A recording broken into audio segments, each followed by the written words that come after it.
दोस्तों, मेरा नाम है कुमकुम बिनवाल। देश का शायद ही कोई राज्य होगा जहां कॉन्ट्रैक्ट में भर्तियां नहीं होती हैं। पहले जल्दबाजी में कम सैलरी में अलग अलग विभागों में सरकार कॉन्ट्रैक्ट में भर्तियां करती है, फिर सालों तक वो कर्मचारी उसी सैलरी पर काम करते रहते हैं, उनकी नौकरी भी पक्की नहीं होती है। ठेके पर सरकारी भर्तियों में बड़ा शोषण, इससे ज्यादा बुरा और कुछ नहीं हो सकता। हिंदी पट्टी के ऐसे कई राज्य हैं जहां ऐसे कर्मचारियों के आंदोलन की खबरें आती रहती हैं, खासकर चुनाव के वक्त। लेकिन इन सब के बीच एक राज्य के मुख्यमंत्री ने एक ऐसा फैसला लिया है जो तमाम राज्यों के मुख्यमंत्रियों के लिए एक मिसाल है। दोस्तों, ओडिशा के मुख्यमंत्री नवीन पटनायक ने दिवाली से पहले अपने राज्य के कॉन्ट्रैक्ट के कर्मचारियों को गिफ्ट देते हुए 57,000 कॉन्ट्रैक्ट पे काम करने वाले कर्मचारियों को परमानेंट करने का ऐलान कर दिया। और सुनिए, नवीन पटनायक ने ऐलान किया है कि ओडिशा में अब ठेके पे कोई भर्ती कभी नहीं होगी। दोस्तों, ये फैसला ओडिशा सरकार पर 1,300 करोड़ रुपए का एक्स्ट्रा बोझ लगाएगा। फिर भी सीएम ने फैसला लिया, जो कि ऐतिहासिक है।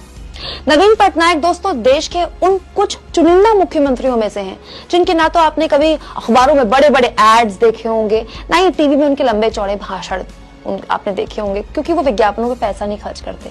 बिना किसी शोर शराबे के पिछले 22 सालों से नवीन बाबू ओडिशा को एक बीमार राज्य से देश के सबसे तेजी से आगे बढ़ने वाले राज्यों में से एक बना रहे हैं। जब भी कोई बेस्ट सीएम वाला डेटा निकल कर आता है, कोई भी एजेंसी ऐसा कोई रिसर्च करती है ना, नवीन पटनायक नंबर 2, नंबर 1 और नंबर 3 की लिस्ट में से एक होते हैं। दोस्तों, जब भी कोई नेता 22 सालों तक मुख्यमंत्री जैसे पद पर रहता है ना, तो उसमें घमंड आ जाता है, अहंकार आ जाता है, वो जनता से दूर हो जाता है। ये होता है, हर किसी के साथ होता है। लेकिन नवीन पटनायक ने ऐसे किसी अवगुण को खुद को छूने भी नहीं दिया। क्या आप जानते हैं, नवीन पटनायक शायद देश के इकलौते ऐसे मुख्यमंत्री हैं जो अपने राज्य की भाषा नहीं बोल सकते, नहीं आती उनको बोलनी, लेकिन उससे ऊपर जाकर नवीन पटनायक ने अपने राज्य के लोगों के मन की बात समझी और पूरी तरह से कॉन्ट्रैक्ट भर्ती ही अपने राज्य में खत्म कर दी। दोस्तों, ज्यादा पुरानी बात नहीं है जब प्रधानमंत्री नरेंद्र मोदी ओडिशा गए और नवीन पटनायक सरकार से बात की और कहा कि एक चक्रवाती तूफान आने वाला था ओडिशा, उसको लेकर बातचीत हुई पीएम मोदी और सीएम नवीन पटनायक की।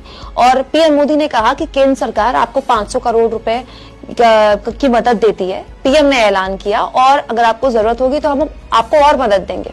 जानते हैं जवाब में सीएम नवीन पटनायक ने क्या कहा पीएम मोदी को? नवीन पटनायक ने प्रधानमंत्री का धन्यवाद किया और कहा कि ओडिशा को आर्थिक सहायता की जरूरत नहीं है, होगी तो मांग लेंगे।